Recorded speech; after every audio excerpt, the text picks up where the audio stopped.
ने राज्यों को चिट्ठी लिखी और एक बार फिर से लौटते हैं अपने संवाददाताओं के साथ और अपने जो मेहमान थे उनके साथ भी वो हमारे साथ जुड़े हुए हैं। हम चर्चा कर रहे थे कि किस तरह से पाकिस्तान को मार पड़ रही है, पाकिस्तान की हर कोशिश को नाकाम करके भारत किस तरह से जवाबी कार्रवाई कर रहा है। हमारे साथ राजीव चोपड़ा जी जुड़े हुए हैं। राजीव चोपड़ा जी, अपनी बात रह गई थी, जरा आप उसे कंप्लीट कीजिए कि भारत ने ये दोहरी कामयाबी हासिल किस तरह से भारत कर रहा है, किस तरह से भारत इसकी पिछले कुछ सालों से तैयारी कर रहा था।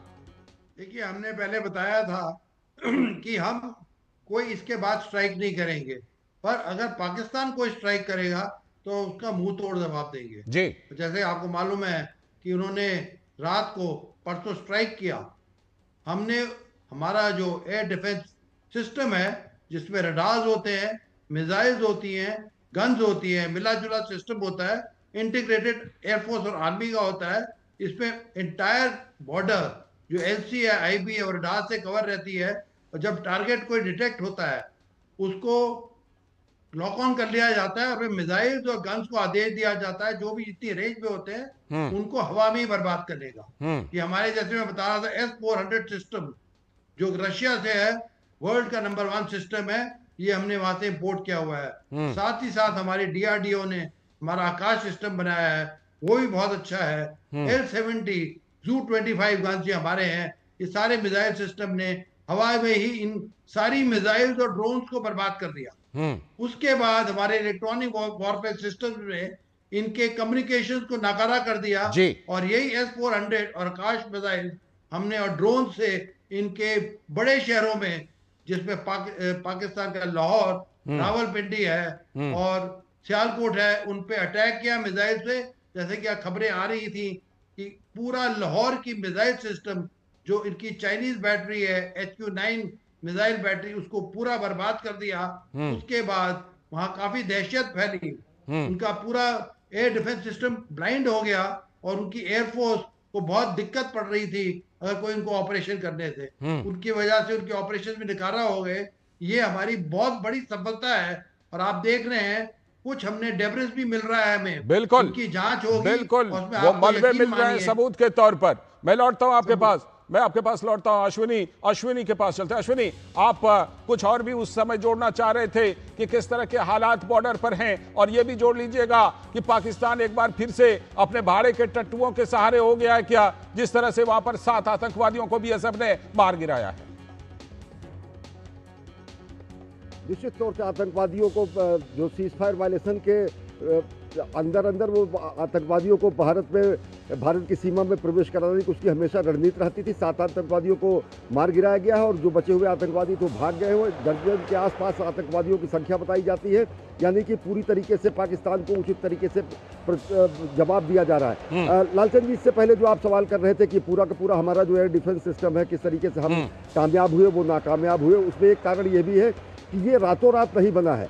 ये पिछले 11 साल की अगर देखिए दूरदर्शिता है प्रधानमंत्री नरेंद्र मोदी की, हमारे वैज्ञानिकों की, हमारे सैन्य रणनीतिकारों की, और उसके तहत ये पूरा का पूरा अभेद्य सुरक्षा कवच तैयार हुआ है। बराक 8 हमारा शामिल है। अगर आकाश हमने इंडिजिनस तरीके से बनाया है तो बराक 8 हमने इजराइल से लिया है। बराक 8 हुआ, हमारा आकाश मिसाइल हुआ, जैसा कि विशेषज्ञ जी बता रहे हैं कि S-400 सुदर्शन 400 जिसको हम कहते हैं, उसका अभेद्य चक्र है। उसके साथ साथ जो हमारे DRDO के एंटी ड्रोन सिस्टम है, एंटी ड्रोन सिस्टम जो बनाए गए हैं, हमारा DRDO का जो इंडिजिनस प्रोडक्शन है, और साथ ही साथ जो हमने विदेशों से ड्रोन लिया और उनको भारत में फिर से मैन्युफैक्चर किया गया है, उन ड्रोन के जरिए, जिनको एक तरीके से सामान्य शब्दों में सुसाइड ड्रोन कहे जाते हैं, उनके जरिए लाहौर के अगर पूरे के पूरे एयर कम्युनिकेशन को ध्वस्त किया जाता है, पाकिस्तान के आतंकवादी ठिकानों को निशाना बनाया जाता है और मिसाइल अटैक के जरिए किया जाता है। तो ये बहुत बड़ा सरप्राइज एलिमेंट रहा पाकिस्तान के लिए कि किस तरीके से उसके सदाबहार मौसम के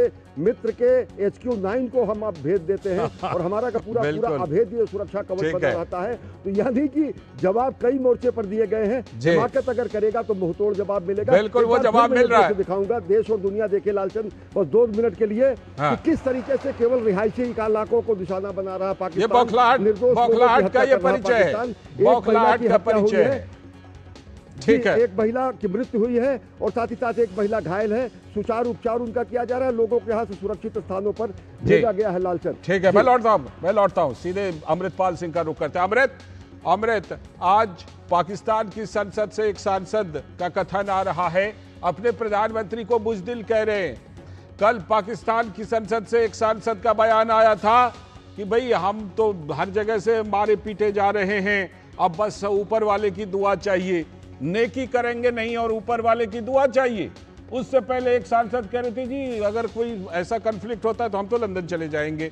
ये पाकिस्तान में इस तरह की बातें आ रही है अमृत, तो जाहिर सी बात है कि इससे वहां की मनस्थिति, जब नेताओं की, सांसदों की ये मनस्थिति है, तो पाकिस्तान में किस तरह की मनस्थिति होगी उसका अंदाजा लगाया जा सकता है। अमृत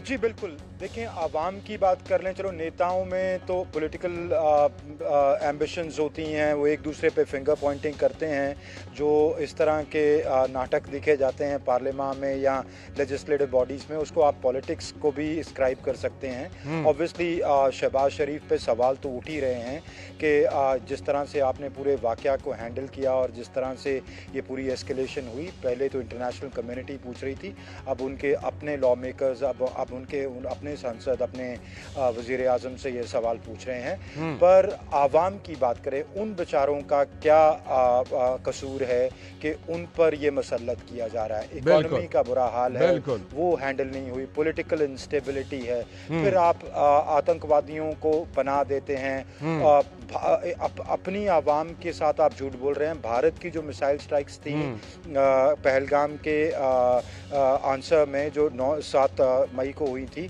उसमें ये ख्याल रखा गया था कि कोई भी सिविलियन कैजुअलिटी ना हो, कोई भी कोलैटरल डैमेज ना हो। तो आपने अपनी आवाम पे ये मुसल्लत कर दी। वो आज आपसे सवाल पूछेंगे कि रोटी खाने को, साफ पानी को, clean drinking water, health, sanitation तो आप दे नहीं पाए, जो हुकूमत का मेन जिम्मेवारी होती है। जंग आपने उन पर और मुसल्लत कर दी, ब्लैकआउट्स, वैसे भी उस मुल्क में बिजली का बहरान इतना है कि जंग ना भी लगे ब्लैकआउट्स होते रहते हैं। बिल्कुल, पर अब तो उनमें आपने एक फियर साइकोसिस पैदा कर दिया, जिसके जिम्मेवार आप हैं। मेघना का एक बार रुक करूंगा। मेघना, अभी हम बात कर ही रहे थे कि प्रधानमंत्री ने फोन किया है और गृह मंत्रालय की तरफ से ये चिट्ठी आ गई, यानी सीमा पर और खासतौर पर सीमा पर स्थित राज्यों को, गांवों को जो कुछ चाहिए उन इलाकों को, उसके लिए उस संदर्भ में इस पत्र को देखा जाना चाहिए। मेघना, जल्दी से। बिल्कुल, और देखिए जिस तरीके की तैयारी चल रही है लालचंद्र, देखिए सबसे पहले ये है कि खाद्य सुरक्षा के लिए जिस तरीके का नोटिफिकेशन आ गया है, तो बेशक राज्यों के पास अब ये फैसला है और कि उनको जब जरूरत पड़ेगी तो उस तरीके से वो खाद्य सुरक्षा के तहत वो खरीद सकते हैं वो जो भी उनको चाहिए। उसके साथ ही आरोग्य की परिस्थिति पर भी ऑलरेडी जो मीटिंग है वो चल रही है, जिसमें जिलों में किस तरीके से आरोग्य व्यवस्था इमरजेंसी सिचुएशन के लिए तैयार किया जा रहा है। अभी भी हम यहाँ पर, ये जो रास्ता है यहाँ से कुछ ही किलोमीटर दूर पर बॉर्डर है, और अगर हम आपको बताएं लालचंद्र, लगातार मैं यहाँ पर अभी भी फोर्सेस का मूवमेंट देख रही हूँ, तो जिससे ये पता चलता है कि जो प्रिकॉशनरी मेजर है और ऑफेंसिव सारी तैयारियां हैं फिलहाल। शुक्रिया फिलहाल मेघना, शुक्रिया अश्विनी, शुक्रिया अमृतपाल, शुक्रिया और राजीव चोपड़ा जी, कर्नल राजीव चोपड़ा जी। आप जरा लेफ्टिनेंट जनरल राजीव चोपड़ा जी रहिएगा, अभी आपसे हम फिर एक बार जुड़ेंगे। अभी आप तीनों का बहुत बहुत शुक्रिया। और अब आप बात कर